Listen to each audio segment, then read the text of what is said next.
Welcome to Unsung Silent Stories, where courage, sacrifice, and the power of the human spirit come alive. If you believe in destiny and heroes who rise from the impossible, stay till the end. This story will leave your heart trembling with pride. A storm howled over the Afghan mountains that night. A U.S. Army helicopter, call sign Falcon 9, sliced through lightning and darkness, carrying an elite ranger unit. Their mission: extract a captured intelligence officer before the enemy crossed into the valley. Among them was Lieutenant Sarah McKinley, one of the youngest female rangers in her battalion, calm under chaos. She was known for leading with quiet strength and steady courage. The mission started smoothly until disaster struck. A heat-seeking missile tore through the tail rotor. The chopper spun out of control. Inside, alarms blared. Men shouted, "We're hit. We're going down." The pilot screamed. Sarah grabbed for emergency chute packs. There were only 2 for 6 soldiers. No time. Fire spread. Metal screamed. Through the smoke, enemy fire lit up the sky. Then a grenade exploded near the tail, flinging Sarah back. "Jump," the pilot yelled. One of the men shoved her toward the ramp. "There's no chute," she shouted. He didn't stop. "Go. We can't all die here." In a flash, she was gone, falling into the roaring black. The air tore the breath from her lungs. The world became a blur of cold and fear. No parachute. 2,000 feet to the ground. But Sarah was a ranger, trained to adapt, improvise, survive. She flattened her body, steering with her limbs to slow descent. Her night vision flickered below, a ridge blanketed in pine trees. Death waited, but she aimed for it.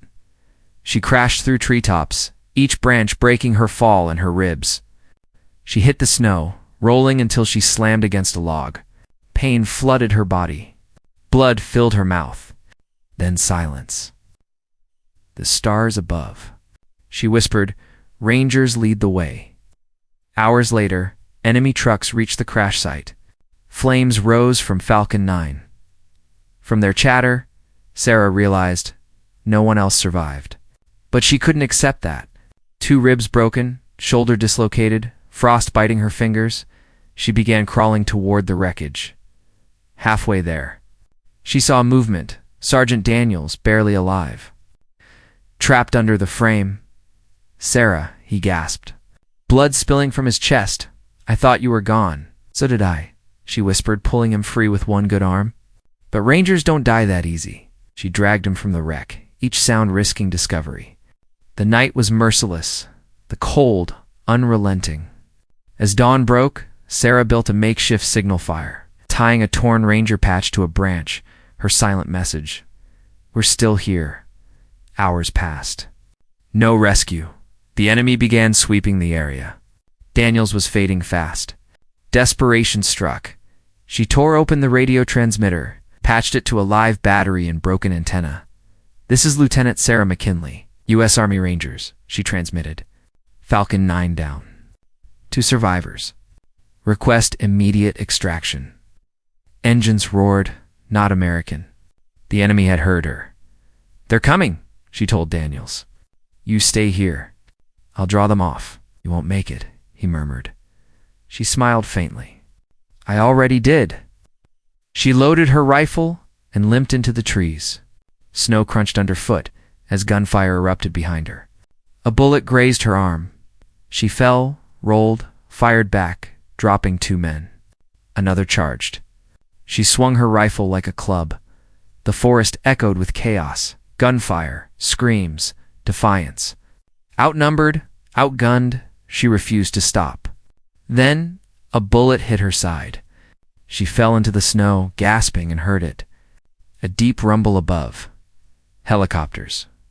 American. Her signal had worked. The forest exploded with light as rangers rappelled down. The enemy scattered. Sarah, bleeding and faint, managed a weak salute. "Lieutenant McKinley." One shouted. She nodded, whispering, "Didn't survive 'cause I'm lucky." "Survived 'cause rangers never fall alone." 3 months later, under the calm skies of Arlington, Lieutenant Sarah McKinley stood tall in her dress uniform. Her ribs had healed, though every deep breath reminded her of that night. The scar on her side still ached, but her spirit was unbroken. Before a sea of soldiers, families, and veterans, she stepped onto the stage. The president himself pinned the silver star on her chest. "For bravery under fire," he said, "and for proving that true warriors don't fall, they rise." The crowd rose to their feet. Veterans saluted. Families wept. Cameras flashed. Sarah's eyes drifted to the front row. Sergeant Daniels stood there, cane in hand, smiling. He was alive. That smile said everything words couldn't. When the ceremony ended, porters surrounded her. Lieutenant 1 asked, "How did you survive that fall 2,000 feet without a parachute?" Sarah smiled softly. "When you're a ranger," she said, "your heart is your parachute. It never lets you hit the ground." She paused, her gaze sweeping over the faces before her. So if you ever find yourself falling in life in fear and despair, remember this. Real heroes don't wait for perfect chances. They fight, they fall, they rise again. Courage doesn't need wings to fly. The crowd was silent for a heartbeat, then applause thundered through the air. Daniels raised his hand in salute, and Sarah returned it, tears burning her eyes. That night, as the sun set over the marble headstones of Arlington, Sarah stood alone beneath the flag. The wind whispered through the graves, carrying echoes of all who had fallen before her. She placed her hand on the medal resting against her chest and whispered, "For them, for all of us." Later, she would tell her story, not for fame, but for remembrance, for those who never made it home, for the ones who fought in silence, and that's why. Here on Unsung Silent Stories, her legacy lives. Because courage isn't a tale you read once and forget.